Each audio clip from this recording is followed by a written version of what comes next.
اعوذ باللہ من الشیطان الرجیم بسم اللہ الرحمن الرحیم الصلاۃ والسلام علیک یا رسول اللہ وعلی آلک واصحابک یا حبیب اللہ۔ آقا کریم صلی اللہ تعالیٰ علیہ وسلم جب قبر کو دیکھتے تو زاروں قطار رونے لگتے، اور صحابہ کرام بھی قبر کو جب دیکھتے تو زاروں قطار رونے لگتے، یہاں تک کہ آپ کی داڑھی مبارک تر ہو جایا کرتی تھی، کیونکہ آخرت کے ہولناک منازل میں سے یہ بھی ایک ہے، اور ہر بندے کو اس چیز کی خبر ہوتی ہے جس کی قبر اس کے لیے آسان ہو گئی، اس کے باقی معاملات اس کے اوپر آسان ہو گئے۔ آقا کریم صلی اللہ تعالیٰ علیہ وسلم نے فرمایا کہ جس کے قبر کے امتحان آسان ہو گئے اس کے لیے باقی معاملات بہت ہی آسان ہو جاتے ہیں، یعنی جو بندہ قبر کے حساب و کتاب میں کامیاب ہو گیا تو باقی معاملات اس کے لیے دشوار نہیں ہیں۔ تو آج کی اس ویڈیو میں ہم جانیں گے کہ وہ کون کون سے خوش نصیب لوگ ہیں جن کے لیے ان کی قبر جو ہے جنت اور گلزار ہو جاتی ہے، اور کن لوگوں سے قبر میں کوئی بھی حساب و کتاب نہیں لیا جاتا۔ تو آج کے ان تمام سوالات کے جوابات ہم قرآن و حدیث کی روشنی میں جانیں گے۔ تو اس دنیا میں آنے والا ہر انسان اس نے موت کا ذائقہ چکھنا ہے اور جانا ہے، اور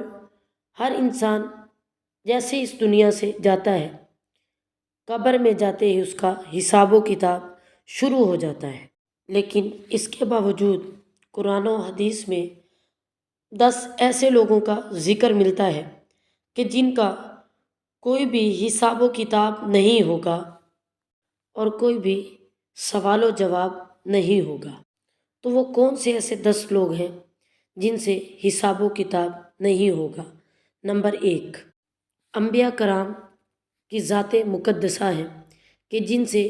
کوئی بھی حساب و کتاب نہیں ہوگا۔ اللہ تبارک و تعالیٰ کے تمام انبیاء کرام پاکیزہ اور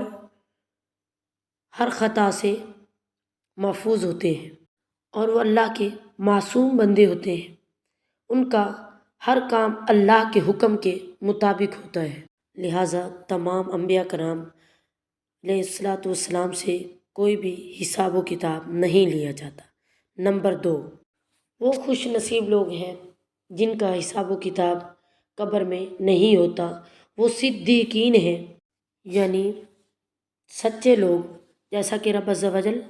قرآن پاک میں ارشاد فرماتا ہے وَكُونُوا مَعَ الصَّادِقِينَ، یعنی تم سچے لوگوں کے ساتھ ہو جاؤ۔ سچے لوگوں سے بھی قبر میں کوئی حساب و کتاب نہیں لیا جائے گا۔ تیسری قسم کے وہ لوگ ہیں شہداء، یعنی جو اللہ کی راہ میں شہید ہوتے ہیں، وہ خوش نصیب ہیں، ان کا بھی کوئی حساب و کتاب نہیں ہوتا۔ اور چوتھی قسم کا وہ خوش نصیب شخص ہے جو جہاد کی تیاری کرتا ہو، لیکن جہاد سے پہلے اللہ کے حکم سے اس کو موت آ جائے تو اس کا بھی قبر میں کوئی حساب و کتاب نہیں ہوتا۔ نبی کریم صلی اللہ تعالیٰ علیہ وسلم نے فرمایا کہ انما الاعمال بالنیات، کہ اعمال کا دار و مدار نیت پر ہے، نیتوں پر اعمال کا دار و مدار ہوتا ہے۔ تو چونکہ اب جہاد کی تیاری کرنے والے کو اس لیے بھی جنت نصیب ہو گئی کہ اس نے اللہ کی راہ میں جہاد کی نیت کر لی، لیکن اللہ کے حکم سے اس کے اوپر موت آ گئی تو اب اس سے حساب و کتاب نہیں ہوگا۔ نمبر 5، جو طاعون کی بیماری میں مبتلا ہوں اور ان پہ موت آ جائے تو وہ بھی شہید کا مرتبہ رکھتا ہے، اور اس سے بھی کوئی حساب و کتاب نہیں ہوگا۔ اور نمبر 6، کہ طاعون کی بیماری کے علاوہ کوئی کسی ایسی بیماری میں مبتلا ہو اور اس بیماری کی تکلیف میں وہ صبر کرے اور اسی بیماری میں اس پہ موت طاری ہو جائے، اس پہ موت آ جائے تو اس سے بھی اللہ عز و جل کوئی حساب و کتاب نہیں لیتا۔ اور نمبر 7،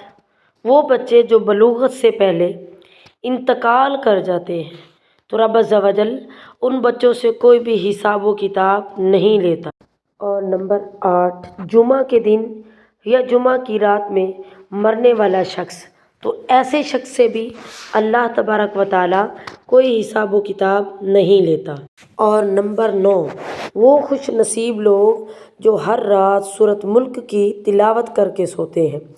سورۃ ملک کی تلاوت کر کے سونے کے بعد اگر اس کو موت آ جائے تو وہ بھی بلا حساب کتاب جنت جائے گا، اس کا بھی رب تبارک و تعالیٰ حساب نہیں لے گا۔ اور نمبر 10، ایسا شخص جو کسی بھی بیماری مبتلا ہو اور سورہ اخلاص کی تلاوت کرتا ہو